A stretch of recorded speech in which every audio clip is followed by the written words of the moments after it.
أشكر معالي الوزير كريشنا على بيانه. أدعو وزير العلاقات الخارجية لجمهورية البرازيل الاتحادية معالي السفير أنطونيو دي أغيار باتريوتا إلى أخذ الكلمة. Thank you, Mr. President, distinguished heads of state, ministers, ambassadors. Let me start by expressing my satisfaction at seeing Your Excellency preside over the Security Council and convey President Dilma Rousseff's regret at being unable to attend today's debate. She requested that I transmit to you, Mr. President, her respectful greetings and her congratulations for having chosen this important topic for our high-level meeting. The subject of this session allows us to call attention to the diplomatic instruments available for the promotion of peace in a world where we often witness a tendency to hasten towards coercion, sanctions, and military intervention. Today's debate helps us to underline the priority role that the Pacific settlement of disputes must have in achieving the central goal of the United Nations, which is the promotion of international peace on the legal basis provided by the Charter. Brazil has inscribed the principle of peaceful resolution of controversies into its constitution. We believe that peace results from collective efforts in favor of building just societies. We have underscored the interdependence between peace, security, and development. And we know from experience that stability and security are seldom achieved where there is social exclusion. I was particularly pleased to hear Secretary General Ban Ki-moon's comment yesterday when he stated that, and I quote, "Development is ultimately the best prevention," unquote. The promotion of socio-economic development and the creation of political opportunities to allow every country to fulfill its potential are indispensable elements in any agenda for preventive diplomacy, by extension in any agenda for peace. In Brazil, we are committed to fighting poverty and improving governance.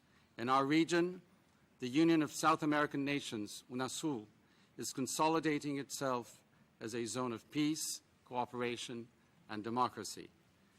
We know, however, that irrespective of how developed regional cooperation becomes, we will always need a functional and effective multilateral system.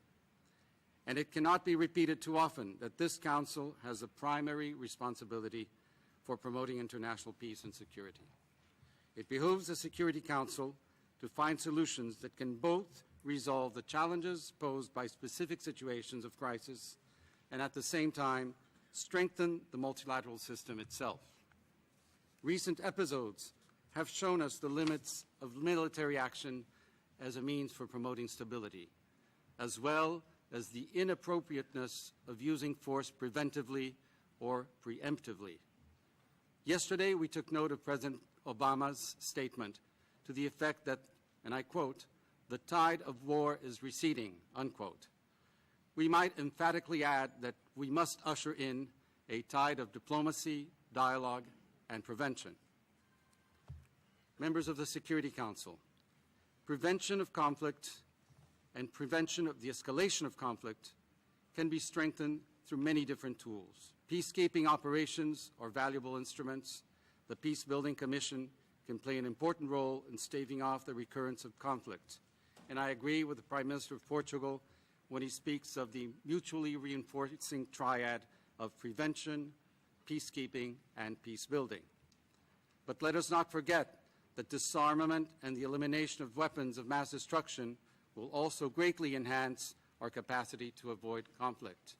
And while we would not disagree with those who associate poverty with conflict and tension, let us not forget that historically it is the very powerful militarily that have wrought destruction on the widest scale.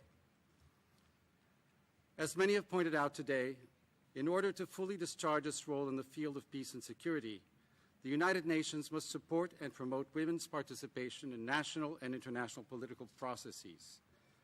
President Dilma Rousseff stressed our commitment to this goal in her speech to the General Assembly yesterday. Unfortunately, however, women are still underrepresented in the different stages and activities of the diplomatic agenda for peace.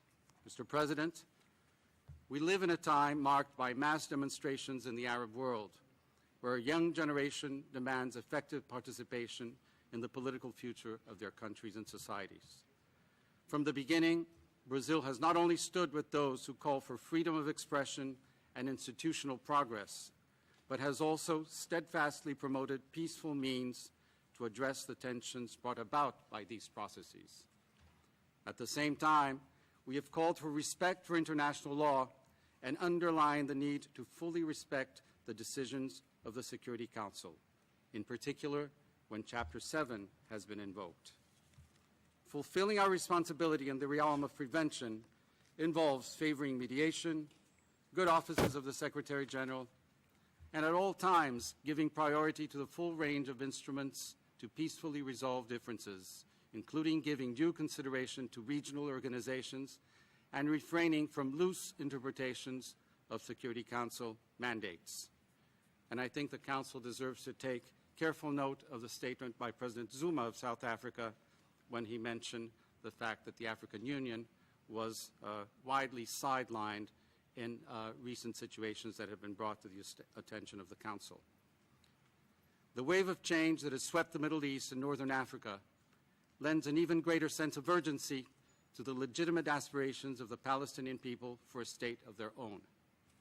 Diffusing this enormous focus of tension and instability through a two-state solution and through due respect for Israel's right to live in peace and security can indeed and should be portrayed as a form of advancing the concept of preventive diplomacy. The exercise of preventive diplomacy requires that this Council participate effectively in diffusing tensions of varying degrees of intensity. In other words, the Council will not be fulfilling its role if it avoids the potentially most destabilizing situations. Let us not forget that Resolutions 242 and 338 were consensus decisions of this body and remain inescapable references for the future of peace in the Middle East. Brazil expresses an expectation that the Security Council will show greater leadership in helping to bring about, through dialogue and diplomacy, a just and lasting peace to the Middle East. And as President Sarkozy stated yesterday, and I will quote in the original, "Il faut arrêter de croire qu'un seul pays, fût-il le plus grand, ou qu'un petit groupe de pays, peuvent résoudre un problème d'une telle complexité. Trop d'acteurs majeurs sont laissés de côté pour pouvoir aboutir." Unquote. Mr. President, updating the composition of the Security Council in order to better reflect the realities of the world today will greatly contribute to the strengthening of our preventive capacity. Meanwhile, dialogue, persuasion, diplomacy, and the peaceful resolution of conflicts will continue to be the guiding principles of my country's conduct in this Council and in this organization, where our collective responsibility will require that additional and more sustained efforts be invested in prevention as a broad approach towards lasting peace. Thank you very much.